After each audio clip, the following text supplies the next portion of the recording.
Welcome back to NPTEL online course Tribal Studies in India, Interdisciplinary Perspectives and Approaches. Today we will be looking at a very interesting topic and theme, which is tribes in post-colonial India with an emphasis on the constitution making and the role of tribes.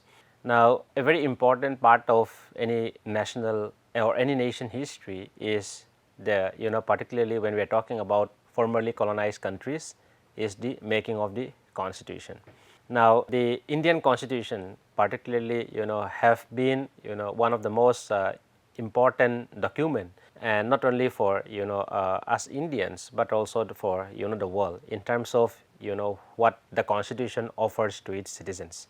Now, the constitution many scholars have really looked at the legal history of the making of the Indian constitution, the role of many prominent individuals, many prominent thinkers, and also the kind of ideas that shape or that went into the making of Indian constitution. So, Indian constitution therefore is very important document, not only for us Indians, but also for the world in terms of what it offers to its citizens. And today when we talk about the making of the Indian constitution, definitely the first person that came to our mind is Dr. B.R. Ambedkar, who was the chairman of the drafting committee. And we also know a lot of other leaders who have significantly contributed to the making of the Indian constitution.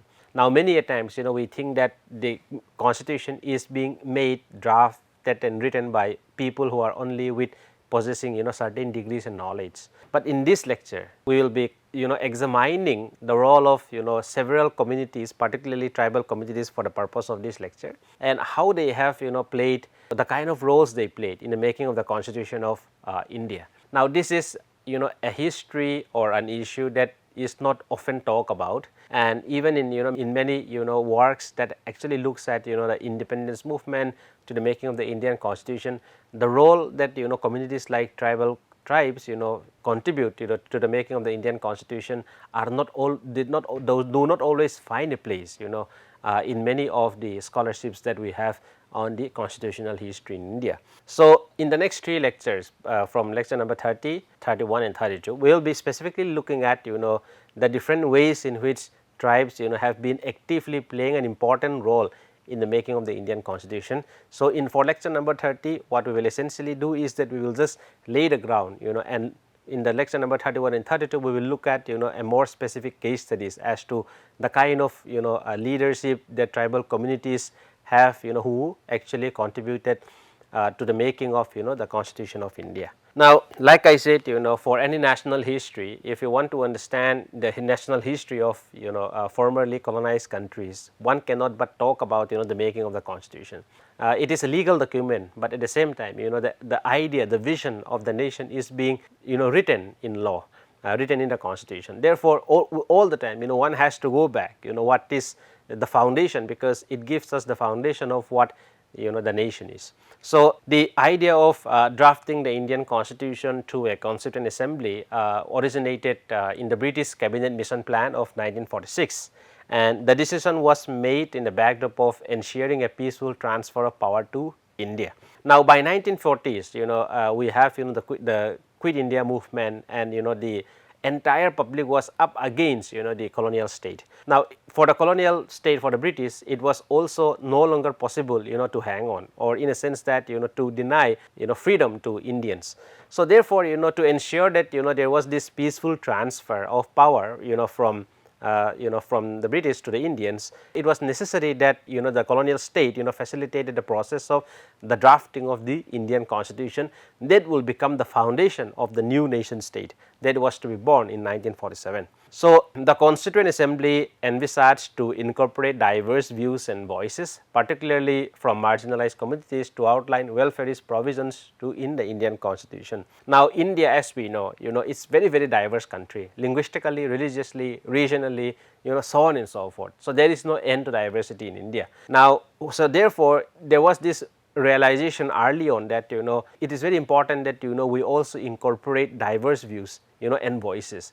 So, there were a lot of consultations that was happening, and representatives from different regional backgrounds, different linguistic backgrounds, different cultural backgrounds were being asked to give their voice, give their ideas, contribute to the making of the Indian Constitution.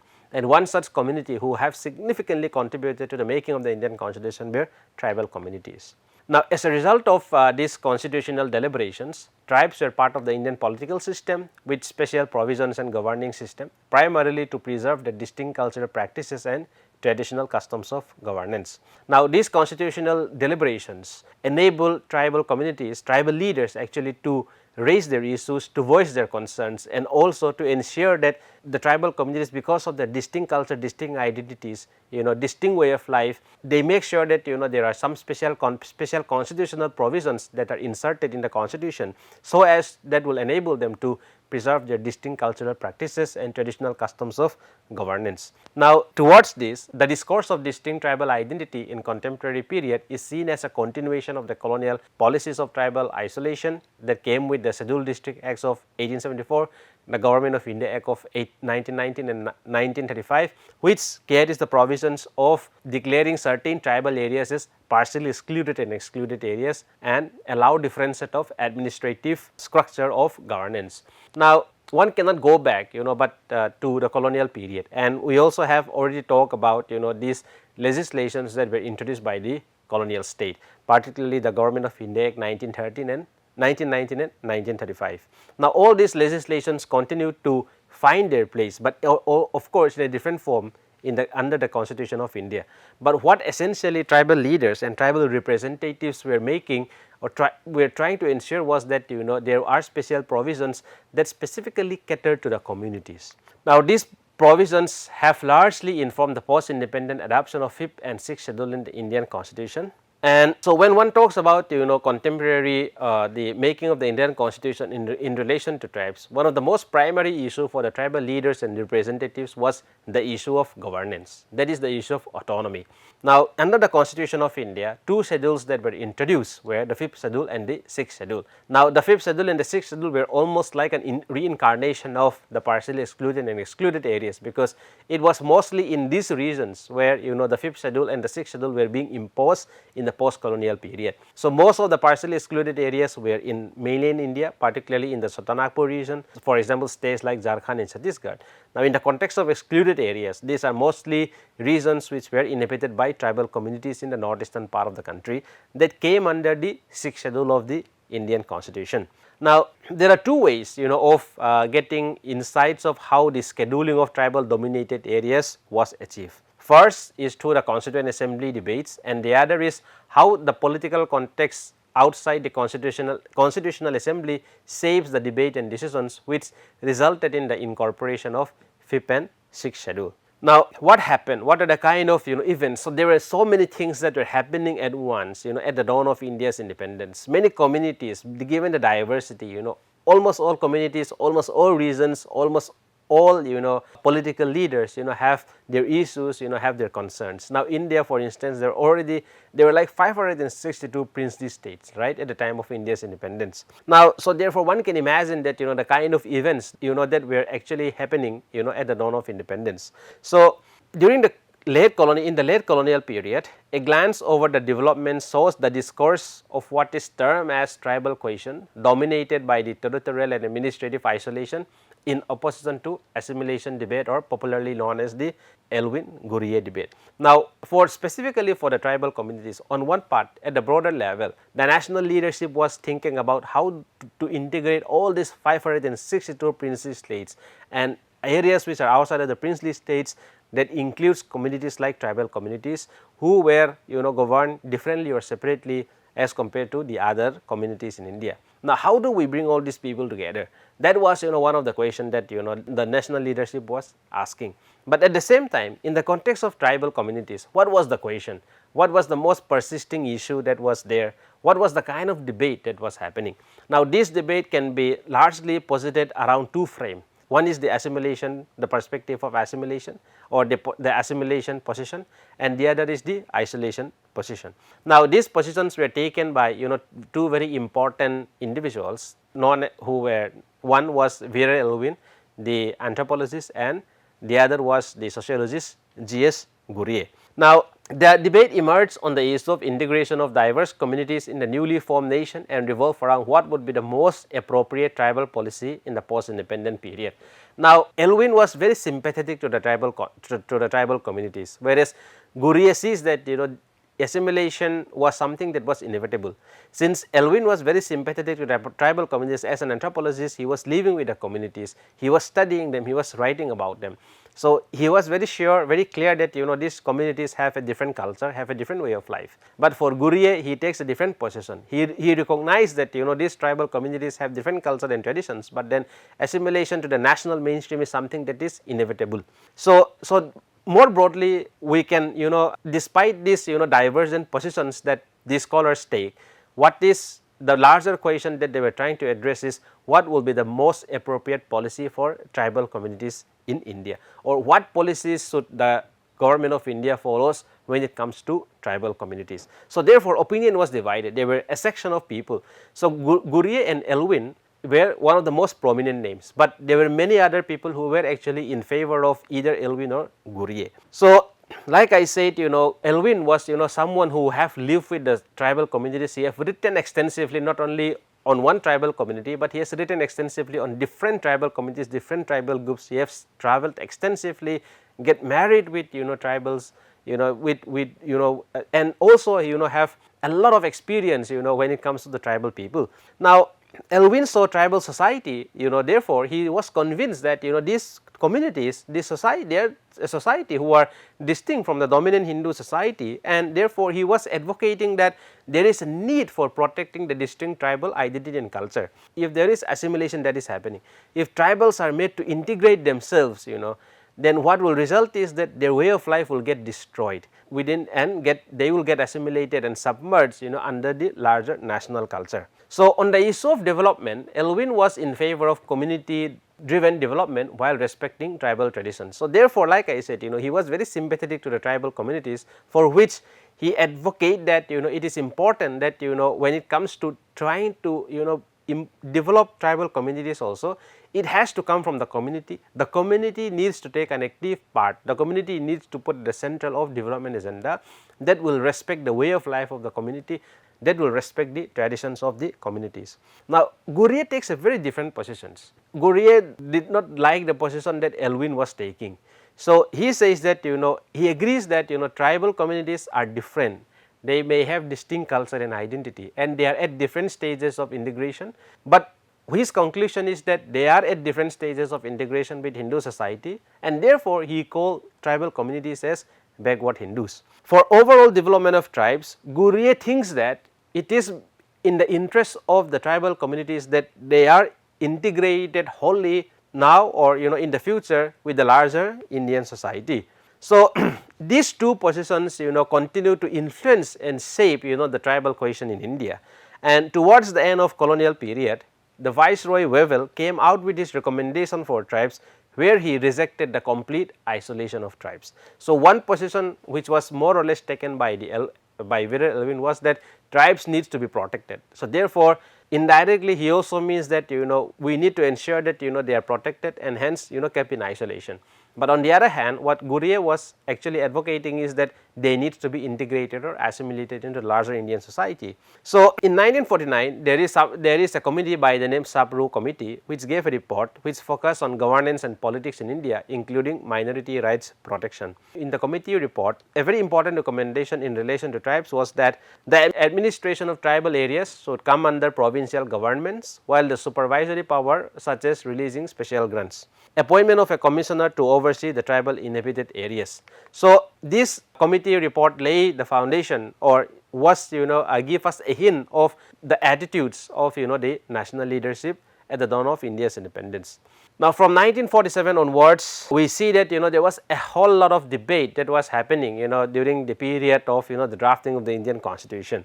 And on January 24, 1947, the Constituent Assembly set up the Advisory Committee on Fundamental Rights, Minorities and Tribal and Excluded Areas under the leadership of Sardar Vallabhbhai Patel. Now, the committee was specially tasked with examining and addressing the provisions outlined in the Cabinet Mission Plan 1946 concerning fundamental rights and safeguards for minorities and tribal communities. Within the advisory committee, there were very important subcommittees were formed, which specifically deal with the tribal question in the provinces of Assam and non-Assam areas. Now, when we talk about tribal communities, Assam is particularly important because today many of the states like Nagaland, Mizoram, Mizoram, Meghalaya, they were formerly part of part of Assam before, because the colonial state integrated these regions with Assam. Now, over a period of time in post-colonial period, it is a different story that these districts which were formerly districts under Assam were granted separate statehood. But if you look at it in terms of population demography, you will see that majority of the communities who live in the northeastern part of India, particularly in states like Nagaland, Mizoram, Meghalaya, Arunachal Pradesh, they are states which have tribal communities as the majority. So, in Nagaland, for example, there are about 18 to 90% of the population are tribals. Likewise, in Mizoram, in Arunachal, somewhere around 65.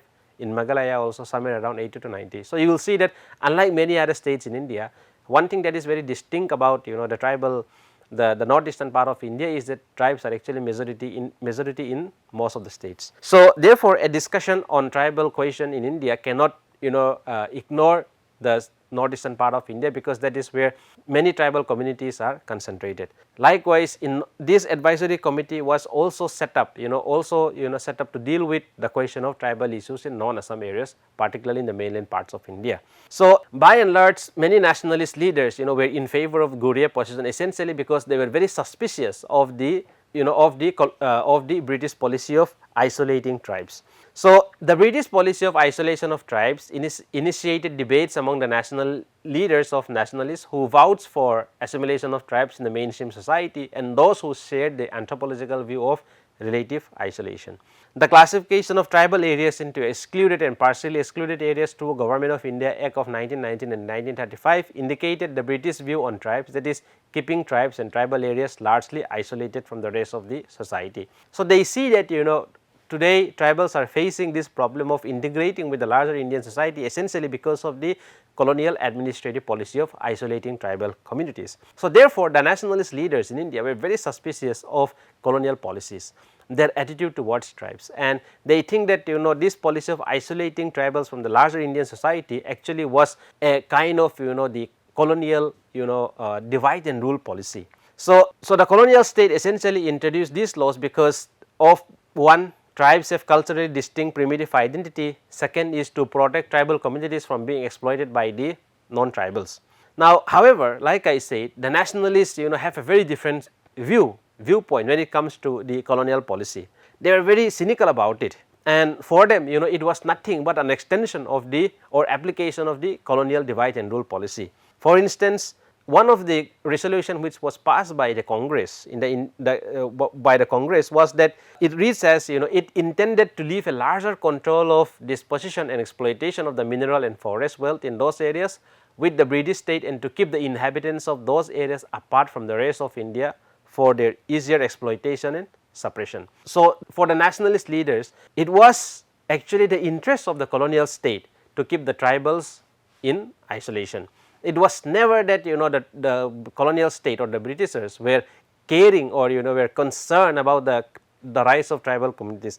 On the contrary, what was happening was that by keeping the tribes in isolation, it served the interests of the colonial state, because it enabled them to exploit the mineral and forest resources on which tribals were living. At the same time, it was a way to divide the Indians into different categories, into that does not allow them to have close integration, that does not allow them to have close contact with one another. So, the nationalists by and large, they opposed the isolation policy and instead demanded for integration of tribal areas with introducing representational democracy and provision of legislative representation in the assemblies that aim at empowering both provincial and central government regarding tribal administration. Now, the nationalist leaders, all of them were speaking in one voice that this policy of isolating tribals, one has to put an end to this colonial policy of isolating tribal communities. And they believe that, the strong belief was that, the integration of tribal communities is for the betterment of the communities themselves, because it will allow them to,